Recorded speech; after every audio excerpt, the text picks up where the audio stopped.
The aircraft was fully configured for takeoff, everything operating as expected. The Airbus lifted smoothly into the West African night.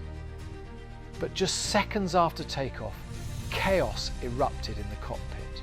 The stick shaker jolted to life, warning of an imminent stall. Trusting the system, the pilot pushed the nose down, unknowingly placing the aircraft into a deadly descent. Toga power was never applied, and the jet never climbed beyond 400 feet. Below them, the ocean waited. The radio altimeter counted down. 300, 200, 100. The ground proximity warning system tried to speak, but its voice was drowned out by stall and overspeed alerts. An overspeed warning triggered just 1.5 seconds before impact. And then the captain gave the command, climb, but it was already too late. This is the story of Kenya Airways Flight 431. The Airbus A310 operating Flight 431 had a long service history before joining Kenya Airways. It was first delivered in 1986, originally flying for Singapore Airlines. Over the years, the aircraft changed hands, serving under several operators, including Aerolíneas Argentinas, before being acquired by Kenya Airways in 1999.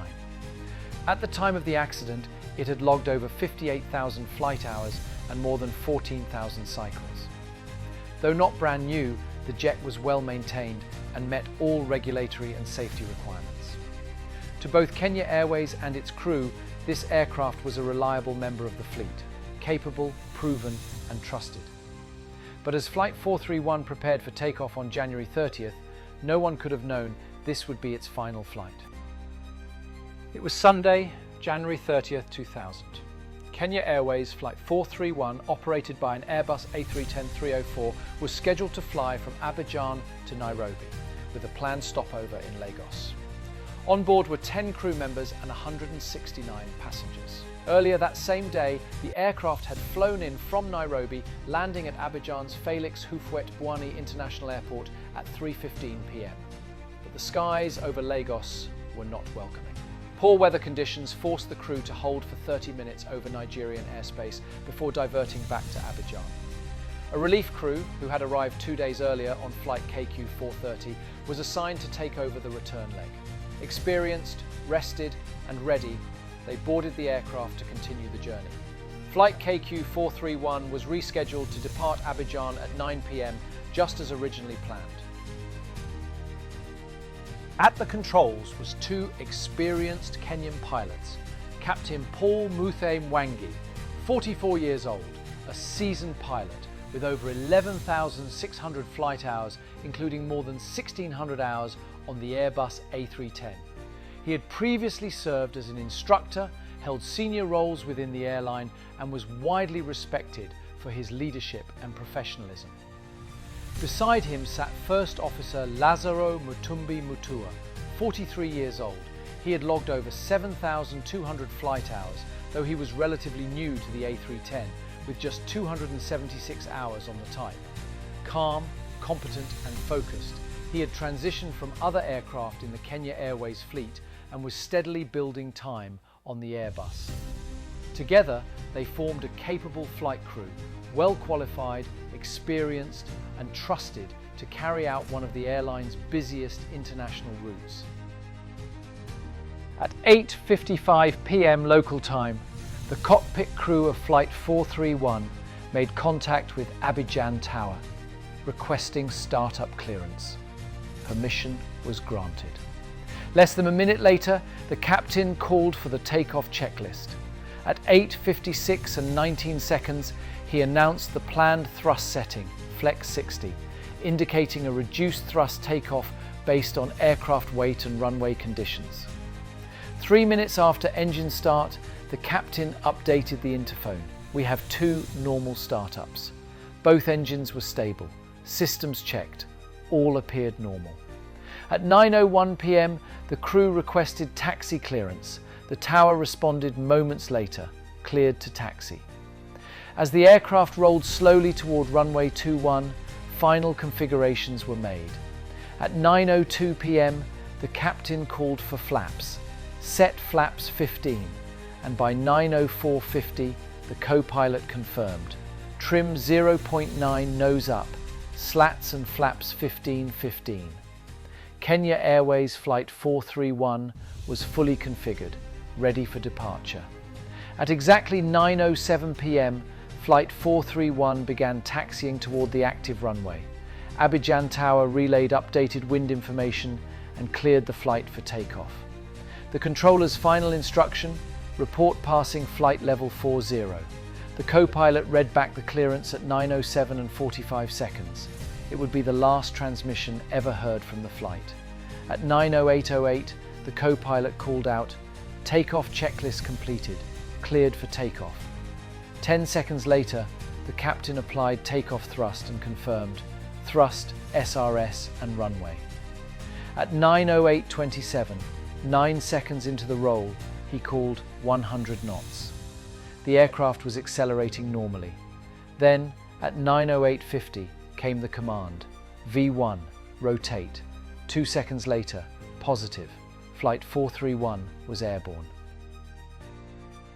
The weather at Abidjan Félix Houphouët-Boigny International Airport was calm and favourable. From 8 p.m. to midnight, skies remained mostly clear, just a light veil of stratocumulus clouds drifting at 350 to 400 metres. Visibility was excellent, stretching beyond 8 kilometres. There was no rain, no fog, no storms, nothing to suggest danger in the air. For the crew of Flight 431, conditions were nearly perfect. The runway was clear, the night sky quiet. Kenya Airways Flight 431 was no stranger to Abidjan. This wasn't its first time, or its second. In fact, the same aircraft had completed 4 full departures and arrivals at Abidjan in recent months, and the cockpit crew have flown the same aircraft in and out of this airport before. They were familiar with the runway layout, the departure paths, the air traffic control procedures.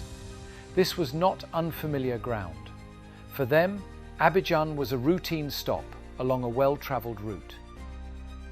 At 9:08 and 57 seconds, the co-pilot called out, "Positive rate of climb, gear up." It was a routine command. Everything still seemed normal. But less than 2 seconds later, the stick shaker activated. A stall warning, blunt, urgent, repetitive. The cockpit suddenly was flooded with tension.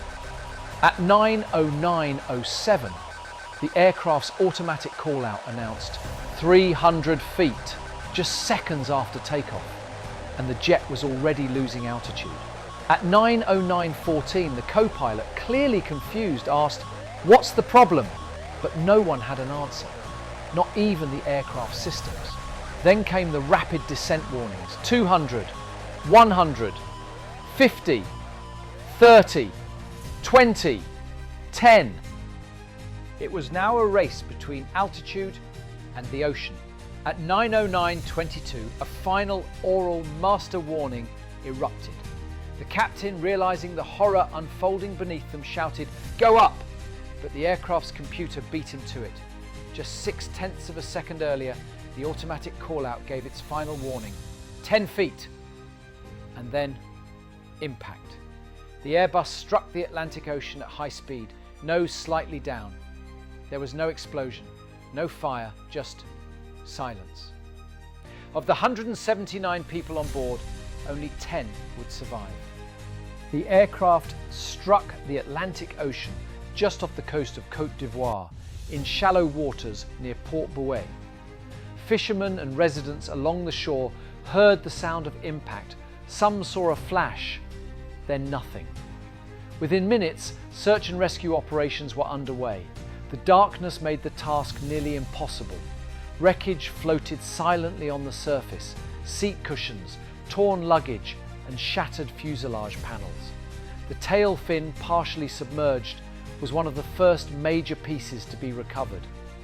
10 people had escaped the sinking wreckage and clung to floating debris, injured and in shock.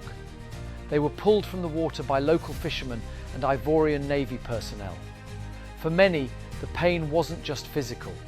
It was the trauma of witnessing 169 fellow passengers and crew vanish around them. The wreckage had barely settled on the ocean floor when a new mission began. A mission not to rescue, but to understand. Why did a perfectly functional jetliner plunge into the sea just moments after takeoff? There was no storm, no explosion, no distress call, only silence, and 10 survivors left with more questions than answers. To find the truth, investigators turned to the aircraft's final witnesses, not the crew, but the black boxes. And when the data was decoded, what they uncovered would challenge everything they thought they knew about modern flight. 4 days after the crash, divers searching the seabed just 50 meters below the surface made a breakthrough. Amid twisted debris, they found one of the flight's most vital witnesses, the flight data recorder. Though its casing was scarred, bearing a clear impact mark on one side, the tape inside was intact. It was immediately secured by the airport gendarmerie and placed under guard. On February 21st, investigators from Kenya and Côte d'Ivoire transported the recorder to Canada, to the Transportation Safety Board's laboratory in Ottawa. There, 2 days later, the data was read out successfully, but the story was incomplete.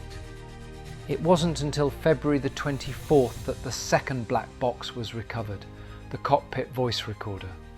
It was found in the same underwater zone, protected by pressure and time. This time, the casing was fully intact, the tape unbroken. It was flown to Ottawa immediately, and within 24 hours the voice data was retrieved, perfectly preserved. Every word, every warning, every second of the final 2 minutes in that cockpit. Now, for the first time, investigators could finally hear the flight unfold through the voices of those who lived it.